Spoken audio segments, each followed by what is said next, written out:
les juges d'instruction ont repris l'affaire entre leurs mains et déploient de nouveaux moyens pour rechercher Émile, 2 ans et demi. Des moyens spécialisés et déployés dans le Haut-Vernay.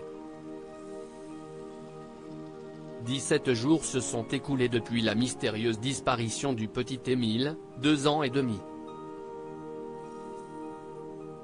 Alors qu'il était chez ses grands-parents dans leur résidence secondaire du Haut-Vernay, il s'est volatilisé.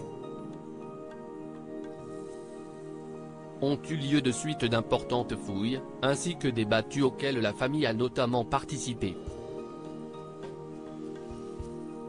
Puis, la vingtaine d'enquêteurs de la section de recherche de Marseille a dû quitter le terrain et met désormais tout en œuvre pour recouper toutes les informations dans l'espoir de comprendre ce qu'il s'est passé. Mais alors qu'une information judiciaire a récemment été ouverte, les 2 juges d'instruction déploient de nouveaux moyens pour résoudre l'affaire. Si est ce que BFM TV nous apprend ce mardi 25 juillet. Des recherches sont actuellement menées dans le secteur du Haut-Vernay, alors qu'enquêteurs et journalistes avaient fini par déserter les lieux. Cette fois-ci de nouveaux moyens ont été déployés puisque l'on peut compter sur des chiens spécialisés dans la recherche de restes humains, ainsi que des drones dépliés dans tout le secteur. Il peut s'agir d'approfondir les recherches déjà entreprises, ou voir de si de nouvelles pistes apparaissent, font savoir nos confrères ce jour. Car la zone a en effet déjà été ratissée, près de 97 hectares ont été passés au crible par les gendarmes.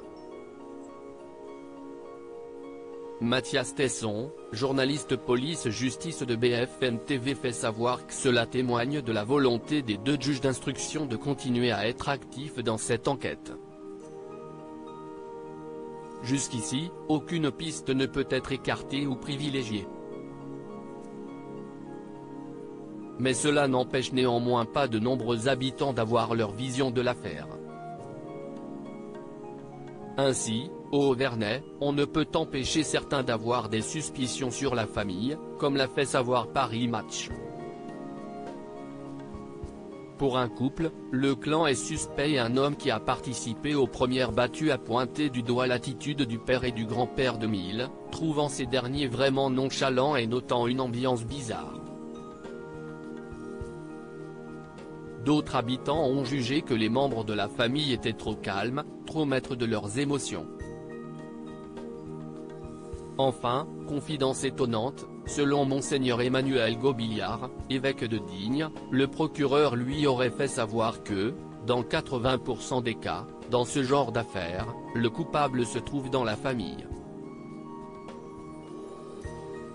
Des rumeurs qui ne résoudront naturellement pas l'enquête, mais les juges d'instruction semblent bien décidés à y mettre les moyens nécessaires.